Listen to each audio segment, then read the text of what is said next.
Hello, I'm Bill Heran, the author of The Missing Piece, a book about our restless minds and the attainment of inner peace. Today is January 22nd.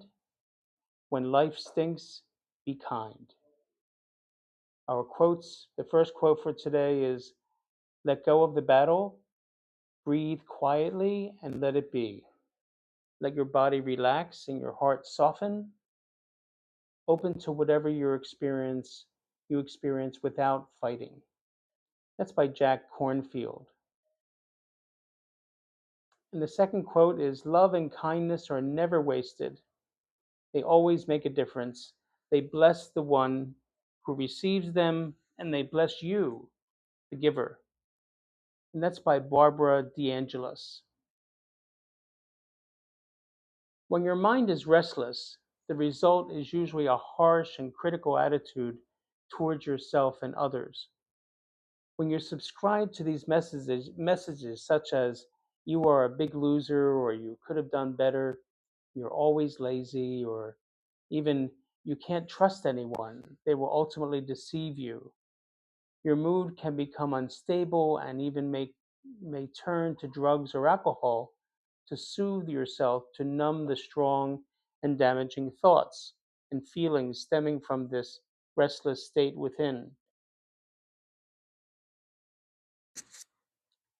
The American cultural scenario take on kindness often, uh, the American cultural take on kindness often equates it with weakness of character, being pathetic and ineffective. In fact, there's a great deal of courage associated with cultivating a kind and gentle mind.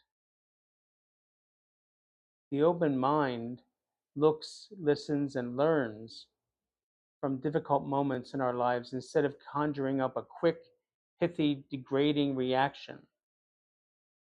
Being kind focuses on what is helpful in the moment, especially in those most difficult moments. The motivation for being kind is the emotional payoff for giving yourself and others a break from predetermined expectations and behaviors associated with unforgiving perfectionism. Picture yourself when you were a toddler.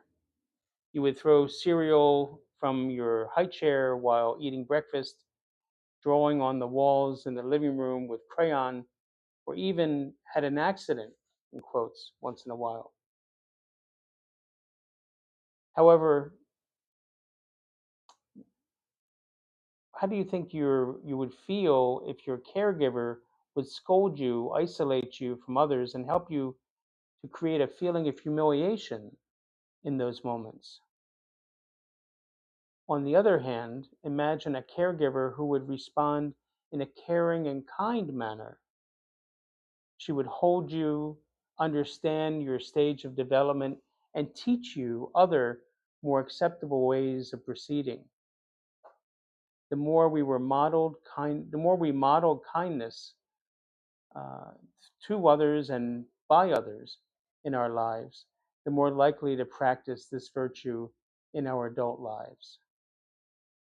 Today, let's be more kind and caring to ourselves and to one another.